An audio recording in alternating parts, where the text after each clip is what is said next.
Գազի գնի աճով պայմանավորված կտրուկ ավելացել է բնակիչների կողմից էլեկտրաէներգիայի սպառումը։ Այն իր գագաթնակետին է հասնում ժամը 19-ից մինչև 22-ն ընկած հատվածում։ Սերգեյ Խարատյանն ամեն օր բեռնվածության գրաֆիկ է կազմում։ Ըստ այդ գրաֆիկի, բեռնվածության մակարդակը 50 մեգավատից չի իջնում, այնինչ առավելագույն հզորության սահմանը 62.5 մեգավատ է։ Էներգիայի կտրուկ աճը հանգեցնում է գերբեռնվածության դրան հլա մենք լիովին պատրաստ չենք։ Ենթադրենք մենք տրանսֆորմատորների հզորություն եսին բան ավելացրել ենք, ինչքան կարացել ենք, ինչքան մեր ուժը հերիք արել, բայց մենակ դրանք չեն, այդ տրանսֆորմատորի հզորության հետ մեկտեղ պետք է ավելան նրանց սարքավորումները, օրինակ ապահովիչների փոխարեն պետք է դնի անջատիչներ, մի ապահովիչի տրաքոց բերում ասաղ ենթակայանի հոսանքազերկման,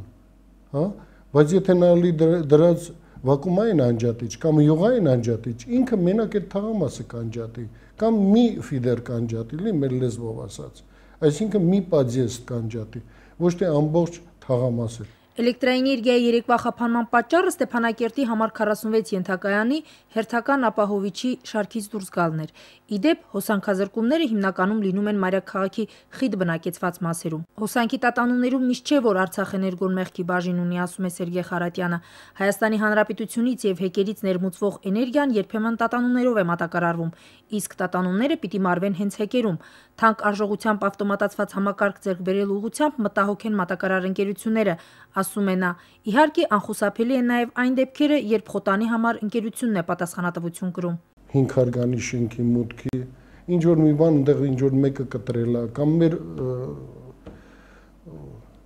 բեռնավորությունից կախված ինքն է կտրվել։ Եթե այդ մոմենտը կա, այնտեղ ինչ որ մի լարման բարձրացու ոչ թե տատանում, այլ կբարձրանա ու կմնա կամ կիջնի ու կմնա, հա։ Դա միանգամայն մեր մեղքն է եւ մենք եթե նույն տեղը հայտնաբերում ենք, մենք վարձահատվից ենք գնում։ Ոչ մի բնակիչ չի կարող ասի, որ մենք իրան նեղացրել ենք այդ հարցում։ Եթե ժամանակին գալիս է դիմում, հոսանքազրկման ամեն ակնթարթը տանջալից րոպեներ են թվում, իսկ այդ ընթացքում ընկերության բոլոր աշխատակիցները մի մարդու նման դեպքի վայրում են եւ ջանում են րոպե առաջ վերականգնել մատակարարումը եւ քչերին է հայտնի, թե ուժերի ինչ գերլարումով է դա կատարվում։ Սակայն կան դժվարություններ, որոնց հաղթահարումն իրենց ուժերից վեր է, ասում է ընկերության գլխավոր ճարտարագետը եւ բերում օրինակներ։ 46-րդ ենթակայանը 10-րդ դպրոցի, որը սնում է այդ հիմնականում այդ 100 կվարտիրանոց եւ այդ շենքերը, Հեքիմյանի, հա, 46 ենթականից մենք հնարավորություն չունենք փողոցով կամ մայթով գիծ ստանելու դեպի այդ շենքերը, որպեսզի կարողանանք երկրորդ ընդլայնական կտրվածքի մակերեսի մեծացման համար երկրորդ գիծ կառուցենք։ Ավտոտնակներ, զբաղեցրած հողամասեր, ես իմ ավտոտնակների գլխին նորից տնակներ, հա, ինչ գիտեմ, հավաբներ, բոստաններ, անձեռնամխելի սաղել իրանց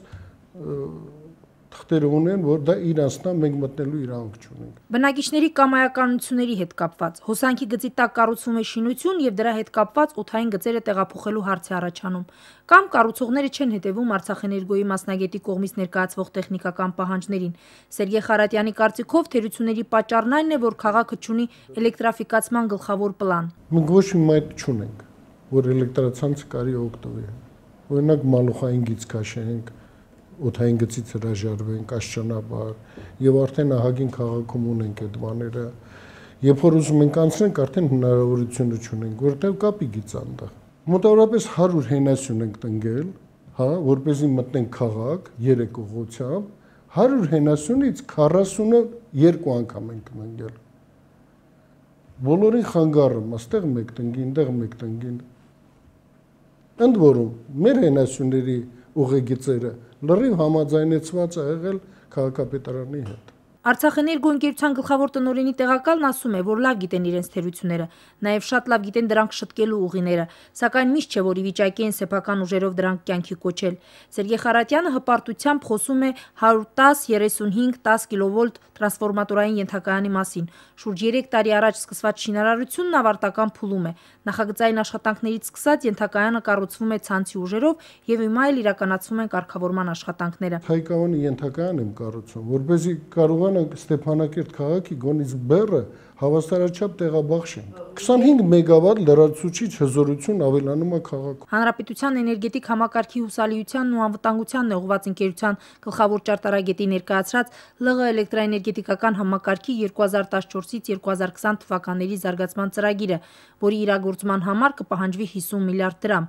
Առանձին ծրագիր է մշակվել նաև մայրաքաղաքի համար։ Առաջին փուլում վերակառուցվելու են համակարգի հզորություններն ու բաշխիչ ցանցերը, ապահովելով ավելի մեծ հուսալիություն։ Հայկավանը մենք աշխատացնենք, հզորության ավելացում կլի, մի քանի ենթակայաններ կսարքենք, հիմնականում ուղղությունը դրվելու այդ 5-6 հարգանի շենքերի այդ մասերում,